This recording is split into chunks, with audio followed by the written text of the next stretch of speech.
Hello students, आज के इस खास एक्सप्लेनर में आपका बहुत बहुत स्वागत है। अगर आप एग्ज़ाम की तैयारी कर रहे हैं तो आप बिल्कुल सही जगह पर हैं।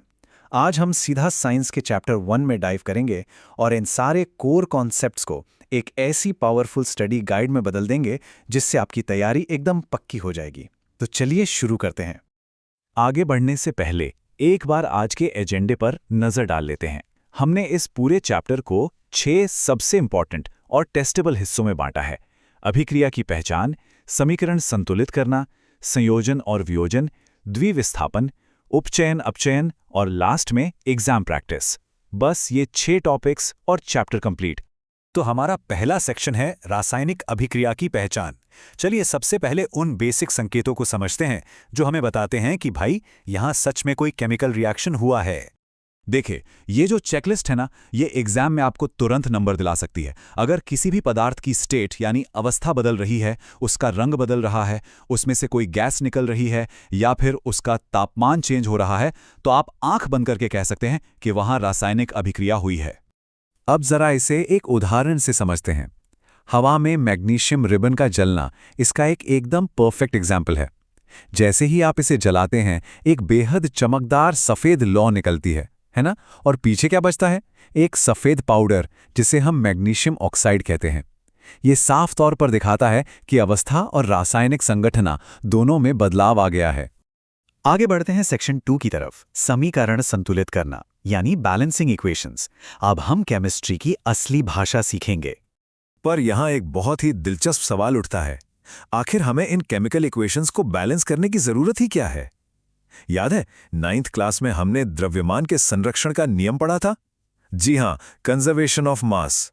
यह नियम साफ कहता है कि किसी भी रिएक्शन में द्रव्यमान या मास को न तो बनाया जा सकता है और न ही मिटाया जा सकता है।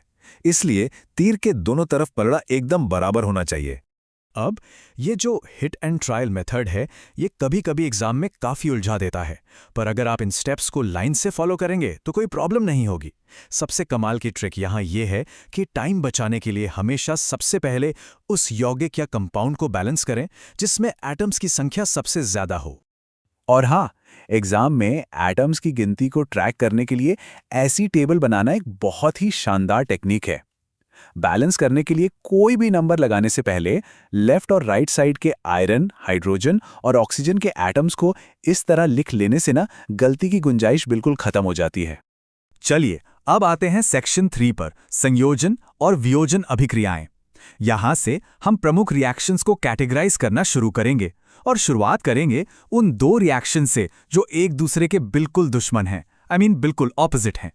यहाँ इस स्लाइड में जो डिफरेंस दिखाया गया है ना, वो एग्जाम के लिए बहुत काम का है। इसे ऐसे याद रखिए, कॉम्बिनेशन यानी संयोजन को हमेशा ऊष्माक्षेपी यानी हीट निकालने वाले प्रोसेस के साथ जोड़कर देखिए, और इसके ठीक उलट वियोजन या डीकंपोजिशन को ऊष्माशोषी के साथ लिंक कर लीजिए, जहां एनर्जी एब्जॉर्ब होती है। एकदम सिंपल। ये जो डायग्राम आप देख रहे हैं, ये बोर्ड एग्जाम्स का तो मानो फेवरेट है। पानी का इलेक्ट्रोलाइसिस, ये वियोजन अभिक्रिया का एक क्लासिक उदाहरण है, जहां पानी को हाइड्रोजन और ऑक्सीजन गैस में तोड़ने के लिए हमें बाहर से इलेक्ट्रिकल एनर्जी देनी पड़ती है। सेक्शन 4, द्विविस्थापन और अवक्षेपण।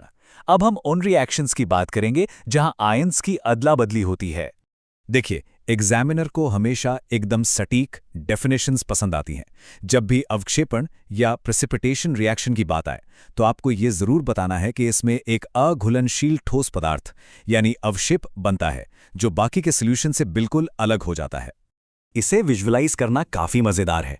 द्विविस्थापन के इस उदाहरण में जैसे ही हम सोडियम सल्फेट और बेरियम क्लोराइड को मिलाते हैं, अचानक से एक सफेद अघुलनशील सा सॉलिड बन जाता है। इसी को हम बेरियम सल्फेट का अवक्षेप कहते हैं। अब हम पहुंच गए हैं सेक्शन 5 पर, उपचयन, अपचयन और रिडॉक्स। रिएक्शंस के टाइप खत्म होने वाले हैं, तो चलिए उन 2 कॉन्सेप्ट्स को एकदम आसान भाषा में समझते हैं, जहां स्टूडेंट्स अक्सर कंफ्यूज हो जाते हैं। इन दोनों के बीच का फर्क आपके दिमाग में एकदम क्लियर होना चाहिए। उपचयन यानी ऑक्सीडेशन का सीधा सा मतलब है या तो ऑक्सीजन का आना या हाइड्रोजन का जाना, और अपचयन यानी रिडक्शन इसका एकदम उल्टा है। और हाँ, जब ये दोनों किसी एक ही रिएक्शन में साथ साथ हो रहे हो, तो बस उसे रिडॉक्स रिएक्शन कह देते हैं। इस सिंपल से एक्सपेरिमेंट को देखिए। जब हम कॉपर पाउडर को गर्म करते हैं तो हवा की ऑक्सीजन उसमें जुड़ जाती है और उसकी सतह काली हो जाती है, क्योंकि अब वो कॉपर ऑक्साइड बन चुका है। एग्जाम में ऑक्सीडेशन का इससे आसान और बढ़िया उदाहरण आपको नहीं मिलेगा।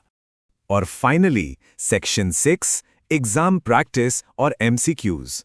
थ्योरी तो बहुत पढ़ ली, पर इन कॉन्सेप्ट्स को टेस्ट करना भी तो जरूरी है ना। अपनी तैयारी को चेक करने के लिए आप लोग class 10 science MCQ Hindi app का इस्तेमाल कर सकते हैं।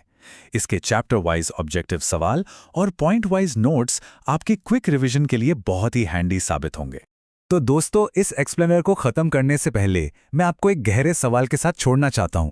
अगर मास कभी बनता नहीं और मिटता भी नहीं, तो इन जादुई सी लगने वाली केमिकल रिएक्शंस में आखिर उन एटम्स का होता क्या है? सच तो ये है कि केमिकल रिएक्शंस कोई जादू टोना नहीं है। ये तो बस हमारे यूनिवर्स का अपने बिल्डिंग ब्लॉक्स को एक नए और शानदार तरीके से अरेंज करने का एक तरीका है ना कमाल की बात? इसी सोच के साथ अपनी तैयारी जारी रखिए। All the best.